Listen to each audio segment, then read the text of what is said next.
Mes salutations peuple de France. Le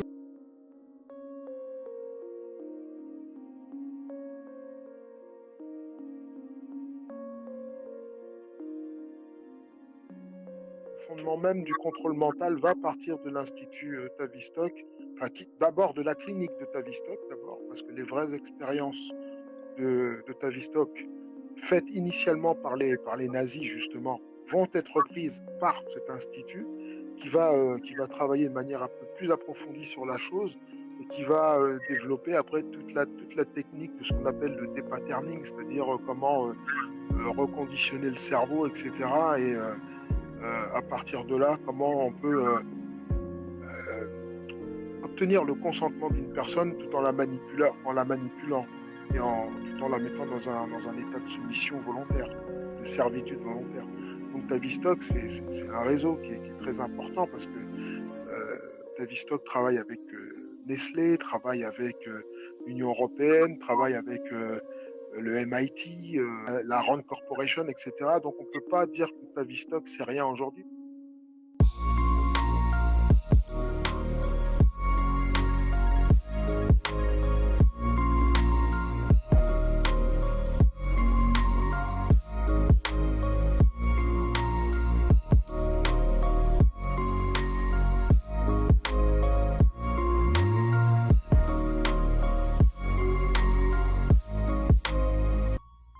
Bonsoir à tous, j'espère que vous allez tous bien.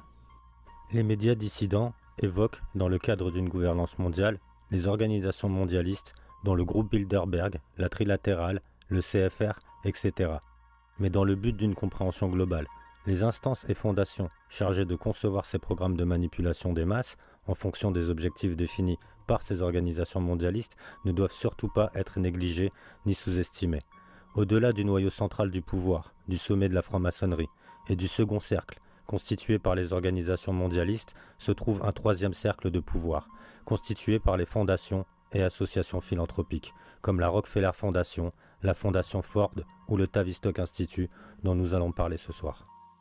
Le Tavistock Institute a été fondé en 1947 par Frédéric Emery, Eric Trist, Henry Dix, Leonard Brown, Ronald Hargreaves, John Rawlings Rees, Mary Luff et Wilfrid Bion. Tommy Wilson en fut le premier président. Le nom originel était Tavistock Institute of Human Relations. Son objet était principalement l'étude du comportement de groupe et du comportement organisationnel. Kurt Lewin eut une grande influence sur le travail de l'Institut. Plusieurs membres de l'Institut devaient jouer des rôles importants dans les affaires mondiales, comme John Rawlings Rees, qui devint le premier président de la World Federation for Mental Health, Fédération mondiale pour la santé mentale. La plupart de ces fondations servent de levier de pouvoir à des multinationales et financent leurs programmes. Elles sont des laboratoires d'expérimentation sociale de certaines des idées clés des organisations mondialistes. L'Institut Tavistock en représente un exemple édifiant. Il fut fondé par des membres des services secrets britanniques et américains, dont M. Rees, qui fut un homme clé de l'OSS, l'ancêtre de la CIA. Dès 1930, cette institution installée dans le centre de Londres sera prise en main par M. Kurt Lewin, chercheur en psychologie d'origine allemande et fondateur du célèbre NTL, National Training Lab, centre de psychologie de Harvard. Il est devenu le temple du behaviorisme, c'est-à-dire de la psychologie comportementaliste. M. Lewin est connu pour ses travaux en matière de manipulation, comportement des masses et de lavage de cerveau à large échelle obtenus par des tortures et des traumatismes répétés. C'est lui qui est à l'origine de la théorie de la table rase, selon laquelle lorsque la terreur est induite dans toute une société donnée, la société se réfère alors à une sorte d'état d'hébétude, situation où le contrôle peut facilement être obtenu à partir d'un point extérieur. M. Lewin affirme que la société pourra être contrôlée, et mieux, pourra être menée progressivement vers un état d'esprit infantile, immature. Il a labellisé cette sorte de chaos social sous le nom étrange de fluidité. M. Fred Emery, autre chercheur à l'Institut Tavistock, décrit les effets induits par ce chaos social. Un chaos social lui-même engendré par des traumatismes sociaux, c'est-à-dire des crises économiques et politiques, des conflits sociaux, etc. La société se segmente alors en groupes hostiles pendant que les institutions s'effondrent. Des groupes extrémistes voient le jour. Pour Fred Emery, la forme de chaos social la plus achevée correspond à la dissociation. Un état dans lequel la personne individuelle s'identifie à la société en elle-même et se dissocie de sa personnalité de base. À cause de la peur, elle s'isole des autres membres du groupe social. Les individus, devenus méfiants et paranoïaques, se replient sur eux-mêmes. La culture dominante se fonde alors sur les superstitions et les fantasmes, tandis que les seuls moyens de communication entre les êtres sont les médias électroniques, agissant comme des leurres et accentuant la séparation et la dissociation. Nous comprenons par là pourquoi le réseau Internet a en grande partie été créé et surtout rendu accessible au grand public. De même, dans son ouvrage de 1970, Entre deux âges, le rôle de l'Amérique dans l'ère technotronique, M. Brzezinski, membre du CFR et mentor de Barack Obama, décrit son ordre social idéal et prédit l'avènement de l'ère électronique, du contrôle par les médias de la société de loisirs, ainsi que la nécessité d'une nouvelle forme de contrôle social. Voici un extrait de son ouvrage. La possibilité d'exercer un contrôle social et politique sur l'individu ne fera qu'augmenter. Il sera bientôt possible d'exercer un contrôle continu sur chaque citoyen par le biais du dossier, avec une information sans cesse renouvelée et contenant les détails les plus intimes sur son état de santé et son comportement personnel, en plus des données habituelles. Le pouvoir sera entre les mains de ceux qui détiendront l'information. Nos institutions en place seront remplacées par des institutions de gestion et de prévention des crises.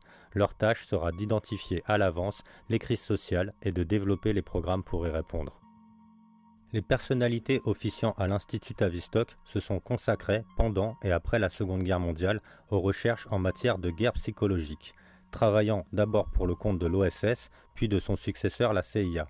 Tout aussi étonnants sont les généreux mécènes de ces travaux et de l'Institut Tavistock, à commencer par l'OMS, le ministère des Affaires étrangères britannique, la Fondation Rockefeller, la Fondation Ford et un réseau complexe d'organisations sœurs. L'Institut Tavistock est également relié à l'Organisation mondiale de santé mentale, à l'UNESCO et au CFR de M. Brzezinski. Bref, nous avons là un magnifique réseau d'influence qui a de toute évidence inspiré le modèle de société dans lequel nous vivons. En outre, l'Institut Tavistock joue un rôle clé dans l'invention d'une psychiatrie sociale, en tant que science politique permettant l'emploi de techniques préventives d'intervention sur de larges échelles. Tous les programmes des fondations et des instituts financés par des groupes privés sont autant de laboratoires de recherche qui ont mis en pratique les idées préconisées par le second cercle de pouvoir. Pour comprendre dans quelle idéologie s'inscrivent les idées et objectifs des groupes comme Bilderberg, il est fondamental de comprendre que les individus qui centralisent le pouvoir au sein de ces groupes transcendent le traditionnel clivage gauche-droite. Ainsi, vous pouvez très bien voir siéger côte à côte dans ces organisations des économistes d'obédience marxiste comme Edward Mandel, membre du CFR, à côté d'ultralibéraux comme Milton Friedman, des démocrates comme des républicains, des socialistes et des conservateurs. L'appartenance à un parti politique est uniquement pertinente au niveau de la population qui est hypnotisée par cette vision apparente gauche-droite, tandis que l'élite s'accorde à déployer un moyen de conserver le pouvoir en traversant les crises et les divisions.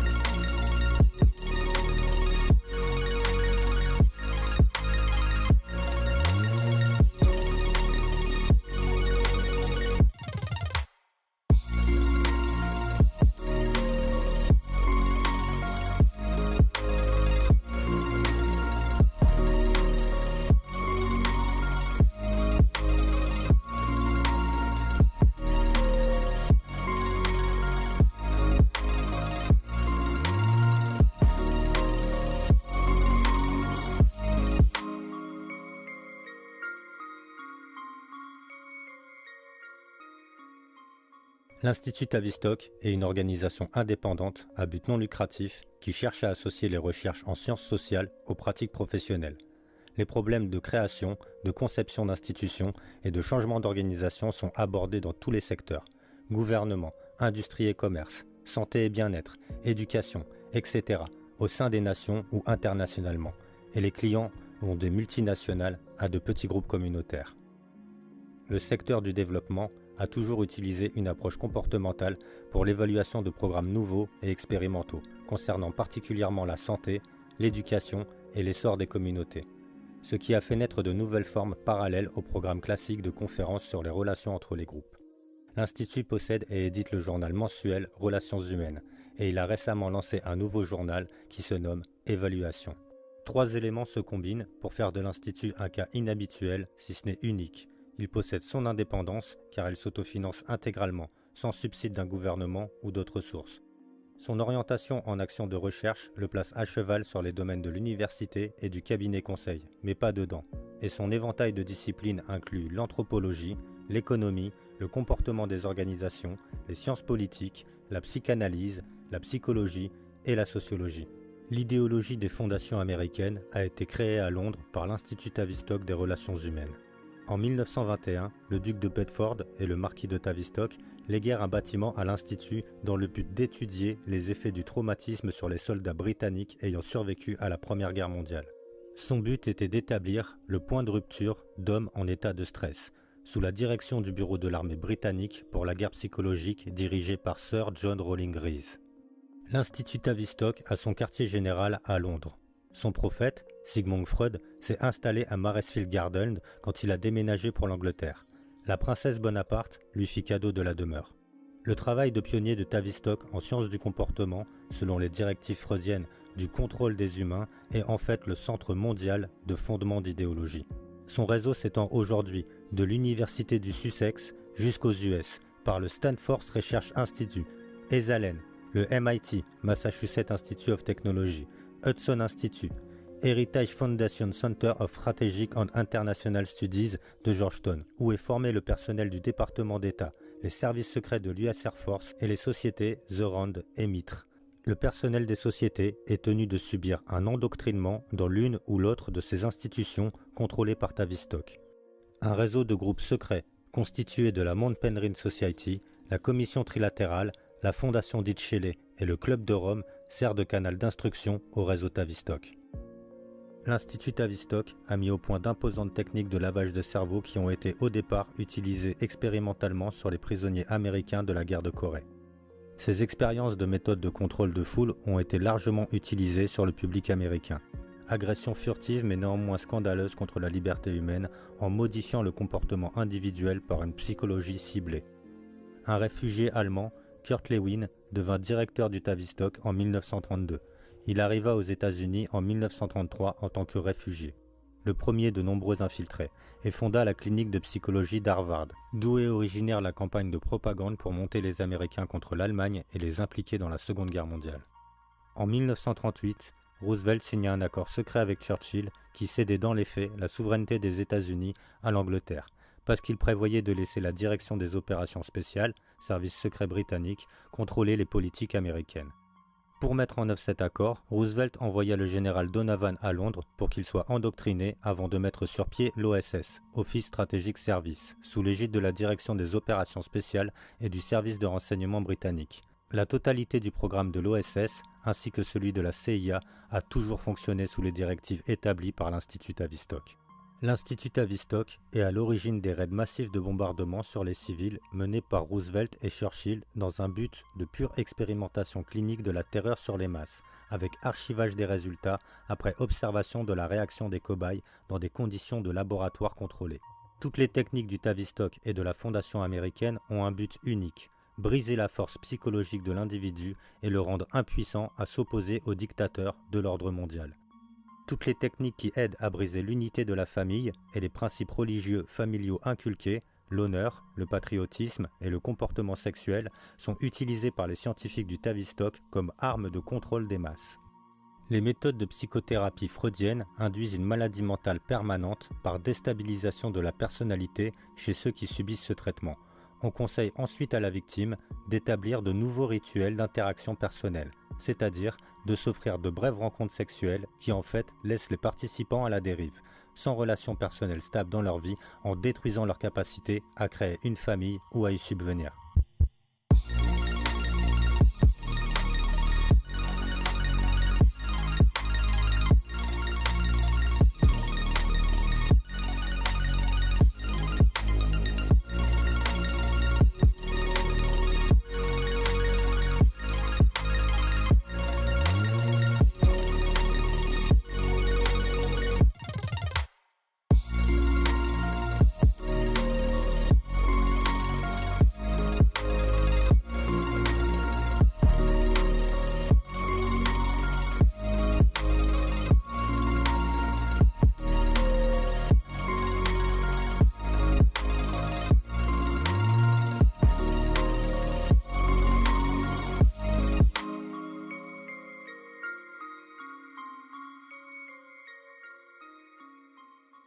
L'Institut Tavistock a acquis un tel pouvoir aux États-Unis que personne ne peut accéder à la notoriété dans un quelconque domaine s'il n'a pas été formé à la science du comportement, au Tavistock ou dans l'une de ses filiales. Henry Kissinger, dont l'ascension fulgurante au pouvoir serait inexplicable autrement, était un réfugié allemand, juif et étudiant de John Rawlings Greaves, au SHAEF, l'état-major suprême des forces expéditionnaires alliées. Le docteur Peter Bourne, psychologue de l'Institut Tavistock, sélectionna Jimmy Carter pour être président des États-Unis uniquement parce qu'il avait subi un programme intensif de lavage de cerveau administré par l'amiral Hyman Rickover à Annapolis. L'expérience d'intégration raciale, obligatoire aux États-Unis, a été organisée par Ronald Lipper de l'OSS et du Congrès juif américain, et directeur de la Fondation des enfants à la Commission des relations humaines. Le programme a été conçu pour démonter le sens individuel de connaissance de son identité, de son héritage racial. Par l'entremise du Stanford Research Institute, Tavistock contrôle l'Association de l'éducation nationale. L'Institut de recherche sociale du Laboratoire national de formation pratique le lavage de cerveau sur les cadres des entreprises et du gouvernement. Le pouvoir du Tavistock est tel que la totalité du programme spatial a été mis de côté afin que les soviétiques puissent rattraper leur retard. Cette interruption fut demandée dans un article écrit par le docteur Anatole Rapoport et fut aussitôt accordée par le gouvernement en mystifiant complètement tous ceux qui étaient en lien avec la NASA. Une autre opération célèbre du Tavistock est la création de la Wharton School of Finance, école de management de l'Université de Pennsylvanie. Le seul dénominateur commun identifiant la stratégie globale du Tavistock est l'utilisation de drogue. L'infâme programme MKUltra de la CIA, dans lequel on administra du LSD à des officiels qui ne se doutaient de rien pour étudier leurs réactions en tant que cobayes, se termina par plusieurs morts. Le programme fut conçu quand Sandoz AG, une société chimique suisse, propriété de S.J. Warburg Co. de Londres, créa l'acide lysergique, le LSD. Le conseiller de Roosevelt, James Paul Warburg, fils de Paul Warburg qui rédigea la loi sur la réserve fédérale et neveu de Max Warburg qui avait financé Hitler, fonda l'Institut pour les études politiques pour promouvoir la drogue. Le résultat fut la contre-culture du LSD des années 60, la révolution étudiante qui fut financée à hauteur de 25 millions de dollars par la CIA. Une partie du MKUltra était rétribuée par le Fonds d'écologie humaine. La CIA a aussi financé le docteur Herbert Kellman de Harvard pour pratiquer d'autres expériences sur le contrôle de l'esprit. Dans les années 50, la CIA finança, au Canada, de grandes expériences avec le LSD. Le docteur Ewing Cameron, président de l'Association de psychologie du Canada et directeur de l'hôpital Royal Victoria à Montréal, reçut de larges subsides de la CIA pour administrer à 53 patients de fortes doses de LSD et enregistrer leurs réactions. Les patients furent drogués pendant des semaines et on leur fit subir des électrochocs. Une victime, la femme d'un membre du Parlement canadien, a intenté un procès aux sociétés américaines qui ont fourni la drogue à la CIA. Toutes les archives du programme de test de la CIA furent détruites sur ordre du directeur du MKUltra. Comme tous les efforts de l'Institut Tavistock portent directement sur la création d'effondrements cycliques, l'effet des programmes de la CIA se fait tragiquement sentir. Emmett Tyrell Jr., dans un article du Washington Post du 20 août 1984, cite les conséquences sordides des années 60, résultant en un taux de naissance hors mariage en augmentation, d'illégalité mineure, d'addiction à la drogue, de guerre, de MST et de maladies mentales.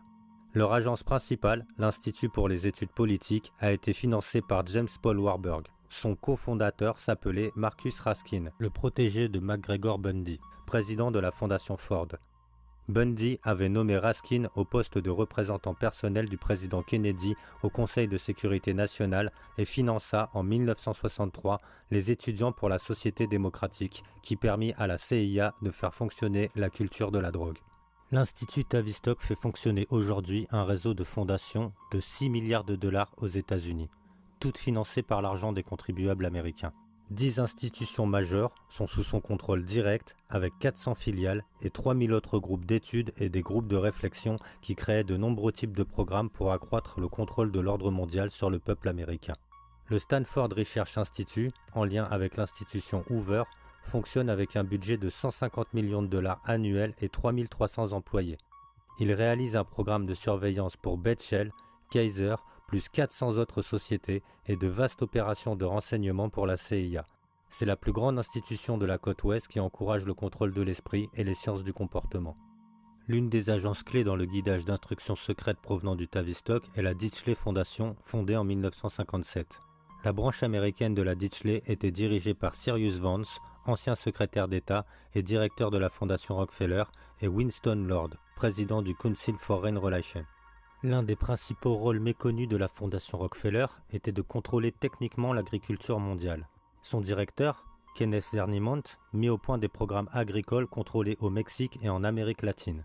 L'agriculteur indépendant est une sérieuse menace pour l'ordre mondial, car il produit pour lui-même et sa production peut être convertie en capitaux, ce qui lui donne une indépendance. En Russie soviétique, les bolcheviks pensaient avoir atteint un contrôle total sur le peuple. Ils furent consternés de voir leur plan menacé par l'indépendance stupide des petits fermiers, les koulaks. Staline ordonna à la GPU, OGPU, de saisir toute la nourriture et les animaux des koulaks et de les faire mourir de faim. La première page du Chicago américain du 25 février 1935 annonçait « 6 millions sont morts de faim en Union soviétique ». Les récoltes des paysans saisis, ils meurent de faim avec leurs animaux.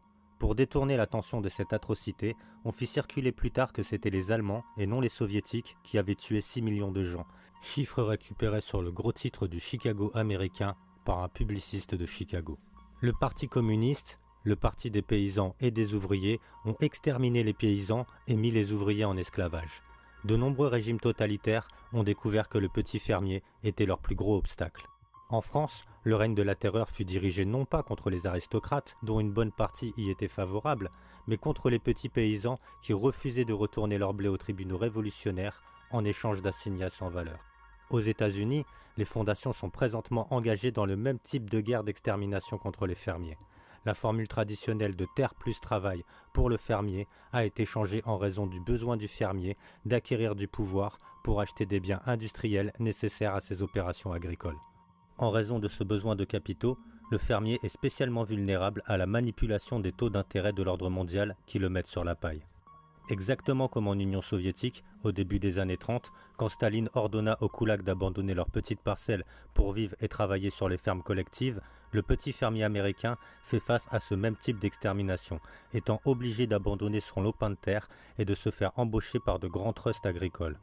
L'institution Brookings et d'autres fondations créèrent les programmes monétaires mis en œuvre par le système de la Réserve fédérale pour détruire les fermiers américains. Un remake de la tragédie soviétique en Russie, avec une clause de survie du fermier s'il devenait un ouvrier, esclave des trusts géants.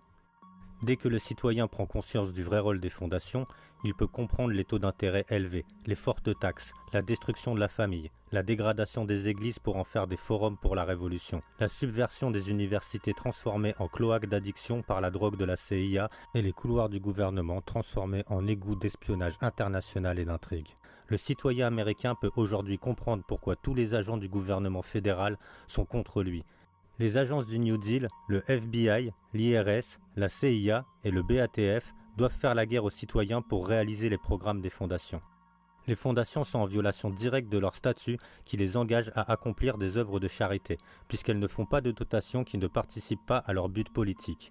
Des accusations ont été portées et jamais démenties sur le fait que le réseau Héritage AEI possédait au moins 2 tops du KGB dans son équipe. Employer des opérateurs du renseignement professionnel en tant qu'ouvriers charitables, comme cela fut fait dans la commission de la Croix-Rouge en 1917 en Russie, expose les sinistres buts politico-économiques et sociaux de l'ordre mondial qui demandent aux fondations de réaliser des legs. C'est non seulement de la fraude fiscale, parce qu'on accorde aux fondations une exonération d'impôts seulement dans le cas d'œuvres de bienfaisance, mais c'est aussi du syndicalisme criminel, une conspiration pour commettre des infractions contre les lois constitutionnelles des États-Unis d'Amérique.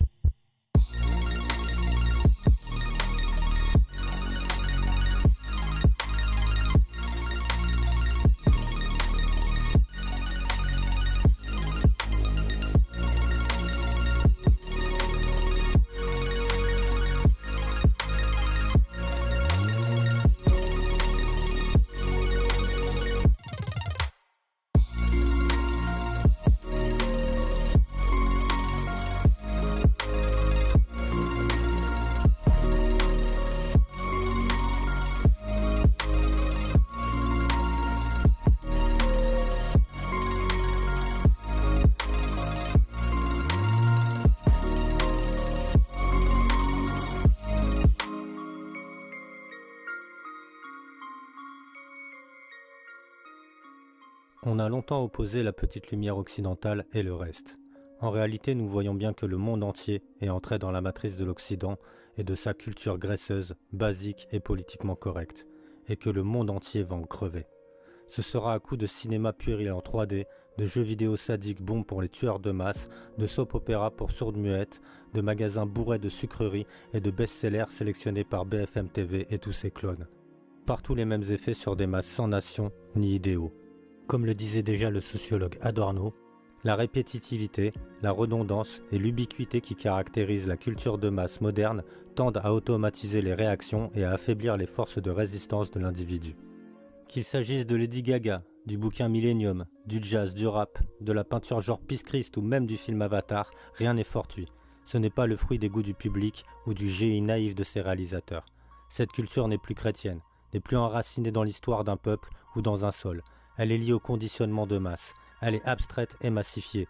Elle a des buts abscons et des objectifs précis, mondialisés, qu'on peut aussi retracer à travers l'histoire de la littérature contemporaine ou du cinéma post-classique. La musique moderne doit rendre fou, disait déjà l'inévitable Adorno.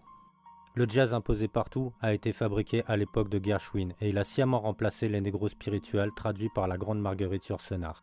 Il a contribué à la déchristianisation des Noirs américains, chose visible aussi dans le très beau biopic de Taylor Hackford sur Ray Charles.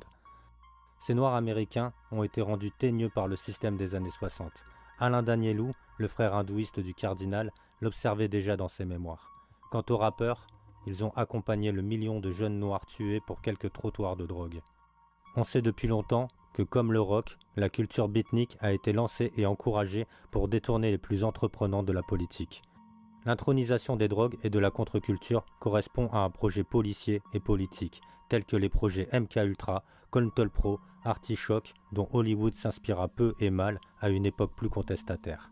Ken Kesey, l'auteur du scandaleux vol au-dessus d'un nid de coucou, essayait les drogues pour les programmes de contrôle mental. Les univers parallèles ont été plus faciles à contrôler que les partis politiques à noyauter. Quant à la révolution sexuelle, elle était déjà perçue comme un remède à l'esprit contestataire par Huxley ou par les tyrans antiques. Elle a débouché sur une pornographie de masse accessible à tous et sur l'émeute hargneuse du politiquement correct. L'œil du voyeur fusionne avec celui du délateur. Le corps du petit monstre des Teletubbies, émission emblématique chargée de conditionner les bébés, est déjà orné d'un énorme écran blanc. Antiracisme, héliotropisme, sociabilité de bonobo, animalisation, l'enfant est un hardware qui marche et que l'on programme jusqu'à l'âge adulte. Dans le même esprit bien sûr, toute la culture sexe, drogue et rock'n'roll a eu un seul but, abrutir la jeunesse et pour plusieurs générations, répandre le consumérisme, l'hédonisme et le nihilisme et canaliser ainsi toutes ces énergies. Il faut se transformer en canal. Cette possession ou connexion induit bien sûr la référence au satanisme, qui a été évidente dans la musique heavy metal, puis dans les littératures pour enfants et la culture pop contemporaine via des bourriques comme Rihanna, Gaga ou Beyoncé, à voir d'un autre œil avec leur symbolisme maçonnique de bazar. L'œuvre de Houellebecq a justement dénoncé cette collusion entre les forces du marché et la culture libérale des années 60 et 70, qui ont désaxé nos sociétés un peu naïves. L'abrutissement par la musique, qui effarait Solzhenitsyn aux sorties de l'URSS épargné, est aussi le fruit de patientes recherches en laboratoire. Mais pour bien d'autres apôtres de la technologie, il était important au siècle de la propagande d'éviter toute nouvelle solidification des masses, comme le communisme ou le nationalisme, pour ne pas parler bien sûr du fascisme. On est alors passé de la solidification à la liquidation massifiée. Il fallait séparer le réuni, d'où l'extension des villes. L'offensive philosophique a été menée en Amérique par la publicité issue de la propagande de guerre, puis par l'école de Francfort et sa chasse systématique à la figure autoritaire. On a ainsi promu, comme le prévoyait déjà le sociologue Adorno, pour la télévision, la figure de l'homosexuel. On a diabolisé le père de famille autoritaire. On a transformé la femme en Madame de Bovary de série, éternellement endettée, stressée et divorcée. On a créé l'ado rebelle insatisfait et demeuré avec sa casquette retournée. On a détruit la famille, puis l'idée de nation, jugée fascisante, et bien sûr celle de civilisation, et on ne parlera pas de la race. En France, l'école de Francfort a entre autres détruit notre enseignement après mai 68, et créé le bobo fluo et bio qui y va mollo. La France venait de plus bas que l'Amérique, et c'est pourquoi les gens de droite aiment si bien cette Amérique fordienne, disparue le 22 novembre 1963 sur fond d'assassinat au Fort Roland occultiste, allusion à Kerouac et à la génération très crétine du routard qui gesticulait pour rien. Cette bougeotte, sans but, annonce le geste du touriste de masse qui clique tout le temps sur son appareil numérique dans un paysage banalisé et plastifié. Elle atteint aujourd'hui des sommets avec les monstrueuses croisières parodiant le Titanic ou la Genèse. Cette culture aberrante du voyage, comme celle du sexe, de l'alcoolisme, de la drogue, du reste, a recyclé la poésie symboliste française ou l'œuvre à clé de Maeterlinck, l'oiseau bleu. Tolstoï se méfiait déjà fort de cette école symboliste dans son essai sur le déclin de l'art. La culture comme arme de destruction massive est beaucoup plus redoutable que n'importe quel bombardement. Elle est une reprogrammation de masse comme celle que les Romains appliquaient sur les peuples conquis.